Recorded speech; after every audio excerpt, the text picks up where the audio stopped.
Hey, what's up, Run fam? It's your boy Cecil Smith, back finally after like a year and a half, 2 years. No, it hasn't been quite that long.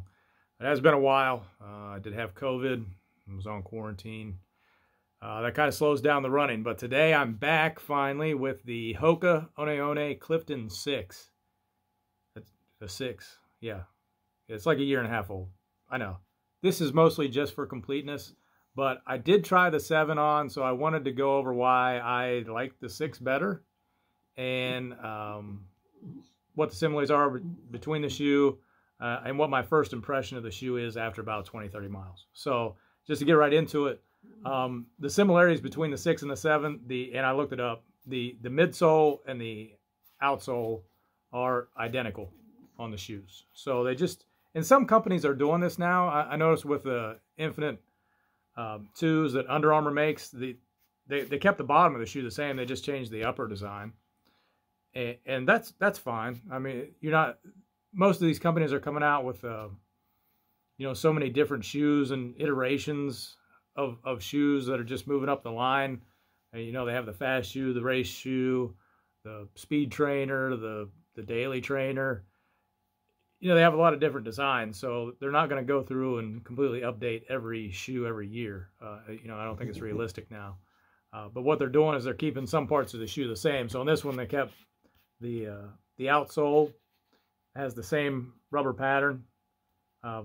With the blown rubber here, this is actually just molded foam from the midsole. So even though it looks like it may have grip, it doesn't have that much grip. And the cushioning's the same. So it's a 29 millimeter stack height. It's a 5 millimeter drop from the back to the front. If you run with a higher drop, normally an 8 to 12, somewhere in that range, it may take a little bit to get used to this. It's taken me still a little bit because I was running in Asics. So the drop in those shoes, I think, was like an 8 or a 10. And dropping down to a 5, it stretches the calf out a little bit more. So I'm still getting used to that, but I haven't taken on any like super long runs, and the way things have been and the weather, I haven't been able to get out there consistently on a day-to-day basis and run and really pound out miles. So my legs haven't noticed it as much either. So it should be just a gradual transition, I hope. The main difference though between the 6 and the 7 is the upper, and they made it a little bit lighter. This shoe in a size 9, I think they said it's around 9 ounces. So this size for me is probably around 10 or so. The 7's 0.3 ounces lighter.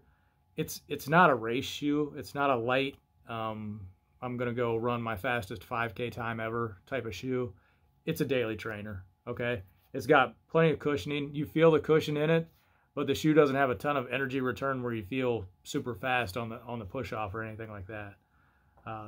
The difference, though, that I liked, I felt like the 6 really locked down the middle of my foot better, and the 7 was a lot more of this loose meshy type material around almost the entire upper, and it felt more loose, not as secure around my foot, and I like to be kind of locked down when I run. The other difference is in the back of the shoe. You'll notice where the Achilles would rub is cut out of this shoe. It actually dips down and gives you a little bit more room here. That's something that I look for now because of the problems that I had with the Infinite 2s, where that piece just comes up and hits you right in the back of the Achilles on the top of the foot. So Hoka has already designed that out of the 6. And what they did on the 7, they just kind of kept this piece and flared the back out, so it has that wide open where it's not going to rub you at all because the back of the shoe opens up away from your ankle. And there's a couple other shoes that are doing that now. I think the first one I tried on that had it was the New Balance 1080 from last year, from 2020. And I didn't like the feel of that shoe. The Hoka's wasn't as bad because it felt like it gripped you a little bit tighter down here. It was padded, but tight against the foot. So even though it flared out back here and it wasn't touching the back, it didn't feel like it was super loose. The part that didn't just feel real tight was up here. But what did it for me was the 6 was discounted, so that's always a good thing. And and the bottom of the shoe, what's under your foot's the exact same. So that's kind of the important thing for me is, you know, what's underneath. You know, if it was a massive improvement on the 7, maybe it would have been worth it to grab that. But if they're going to feel the same underneath, I'd rather have the secure fit on top, even if it's a little bit heavier. Because like I said, this shoe is it's not a speedy shoe. It's not something you're going to put in to do your fast days or anything like that. The miles I've been getting mostly been in town on pavement. The things that I've noticed about the grip, that, you know, so things that I like about the shoe, one, the cushioning. I haven't felt any, you know, pain, knees or anything like that, but the shoe's, you know, still relatively new. I haven't felt any hot spots either, and I like the way that the back is cut away from the Achilles. So I'm hoping that I won't experience any pain there. I still feel like I have some in my left foot, and I think that's just damage from what the Infinite 2s did over the first part of last year. So that's unfortunate, but you know, it's kind of just there as like a little naggy thing. It's not debilitating pain-wise, it's just a naggy pain. The things that I don't like about the shoe necessarily is for a newer shoe, when I got it, I think it would have more energy return, but this shoe doesn't spring you off. It doesn't push you off. The Rincon, it felt springy. It felt fast. It's a lighter shoe. That may be a shoe that you would, you know, potentially like a cheap racer or something like that, but it didn't hold up on the outsole. And that's another shoe, the Rincon 1 and 2, where they kept the midsole and outsole the same and just changed the upper. The grip is not great. You know, the way that they did it, it's got more traction than the Clifton 5 had. So the 6 and the 7 are the same, and I guess they're better. We consider better than the 5.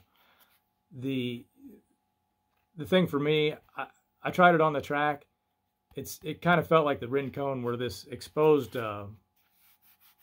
midsole, the cushioning here, it feels like that part sinks into the track. And maybe it's this part up here too, where the rubber doesn't, you know, hold you off the track. It didn't feel like it was as bad as the Rincon, where it was like Velcro pulling the whole shoe, but it did feel a little sticky to me on the track where I run, at least. I mean, if you have a flat, cindery type track, you wouldn't have that. But the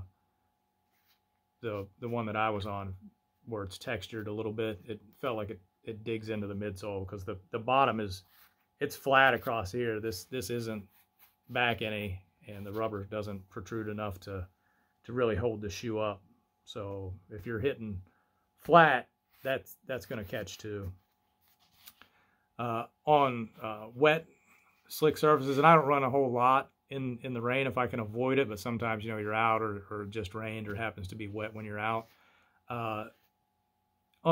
On the pavement, on the regular pavement, it's not bad, but on exposed concrete, where, you know, the top layer is worn off and you've got like some stones or something like that showing where it's you know, can be slick. These shoes are incredibly slick. There's like this little bit of grip here, and maybe just wasn't catching it right. I don't know, but if you got to catch it that right for it to not slip, that's not great in my opinion. So in rainy conditions or wet conditions, the shoe's not great.